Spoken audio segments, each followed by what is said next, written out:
Good morning. I am Anuradha Gupta, Deputy CEO of Gavi Alliance. We are all here in Abu Dhabi to attend Gavi midterm review, a very exciting time with Alliance constituencies and partners and donors and country leadership participating in full strength. I have here with me Clarisse, who is a very passionate CSO advocate and our board member. Welcome, Clarisse.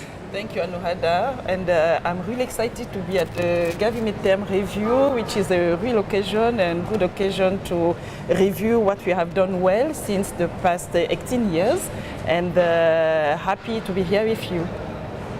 So Clarisse, I know that you have such an ardent supporter of Gavi, and would you share with us why is it that you are so passionate about Gavi and its mission?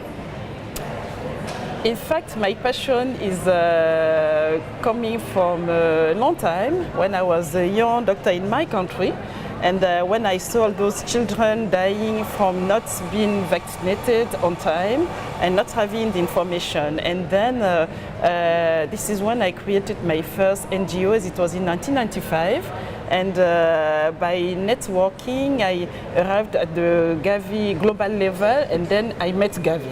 And then I realized that because of Gavi, we had the opportunity to turn off the destiny of our children, which were reached by new vaccines 12 years after Western countries, and it was turned after 3 years after Western countries. So this was a real change for me, because then we could prevent those children from dying and have all those lives saved.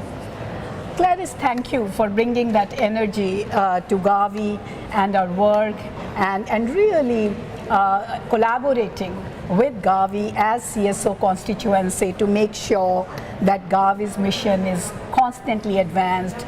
We can be collectively proud of the fact that Gavi has been able to immunize 700 million additional children, thereby saving 10 million lives, a fabulous achievement. I would really want to thank you. But I also know that CSO constituency brings a very independent lens to Gavi's work.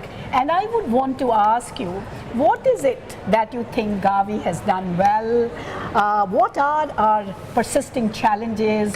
And what do you think CSOs could do more or differently to help us in addressing some of the challenges that we are seeing as we want to pursue our vision on equity? Wow.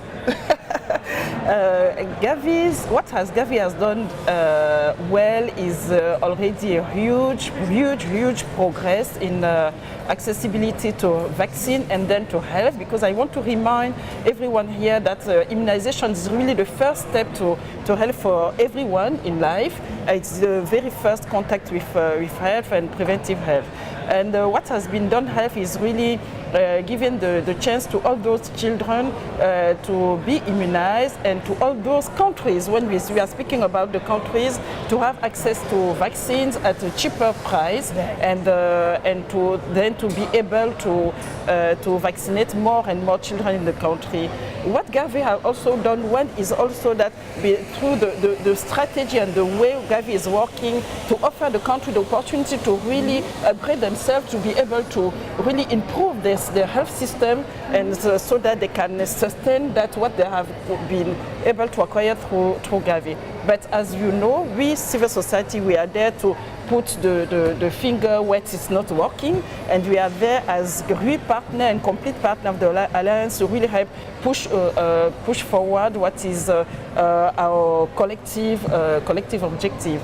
And our first issue, as you know, Anuradha, is really around supply issue, right. And that we have met a lot of supplies. We have a lot of supply concerns since some months now, with some vaccines that are not able to reach, that are not able to be available for the countries. And we as civil society being there to really push for demand, it's really crucial for us that while we are pushing for having more people going to ask for immunization service, that the vaccines are available at the country level. And for this, as we have said recently at the board and as we are constantly pushing for, it's really crucial to have the countries at the table and be able and aware of what are the challenges.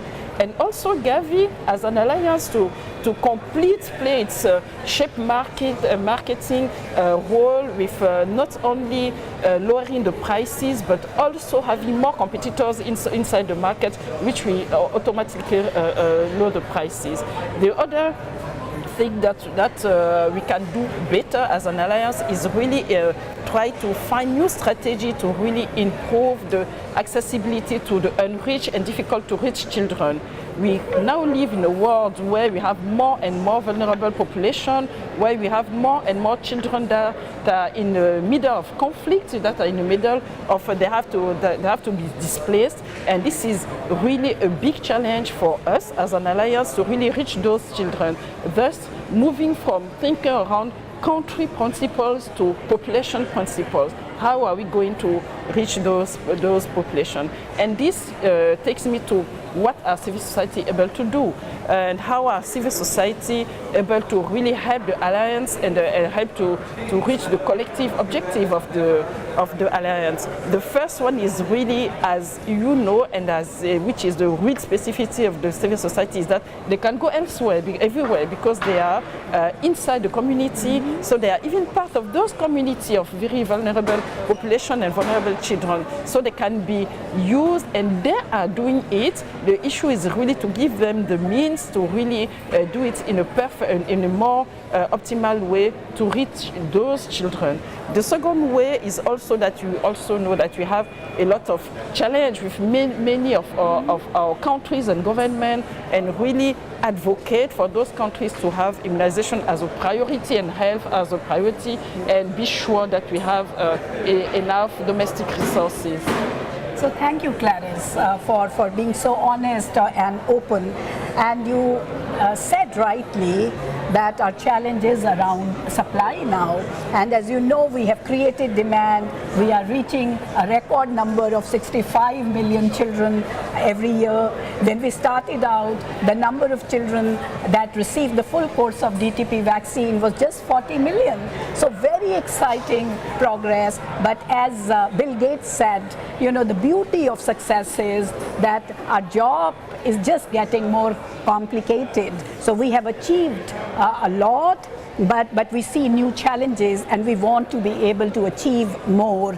And in this context, you know that the Alliance is now saying that we have to move away from business as usual approach. We have done certain things well, but we can't continue to do the same things for new challenges. So is civil society thinking of some innovation? Is there a thinking that there are certain new approaches that civil society organizations would need to adopt in this highly dynamic and evolving ecosystem? Of course, Anuradha. There's a lot that civil society can do as far as they have the place and the space to really express themselves and to work.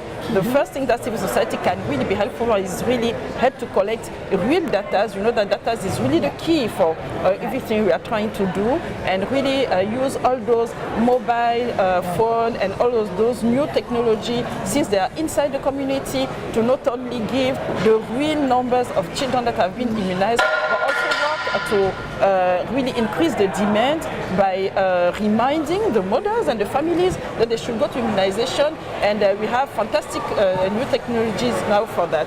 Civil society also can be used to really feedback on what is happening on the field, on the challenge and the complaints of the population on the field, and feed it back to the regional and subnational and national level, so that everyone is aware and that the decision can be adapted, and also can feed back on all the supply issues that are happening at the subnational level, to be sure that all the children are reached.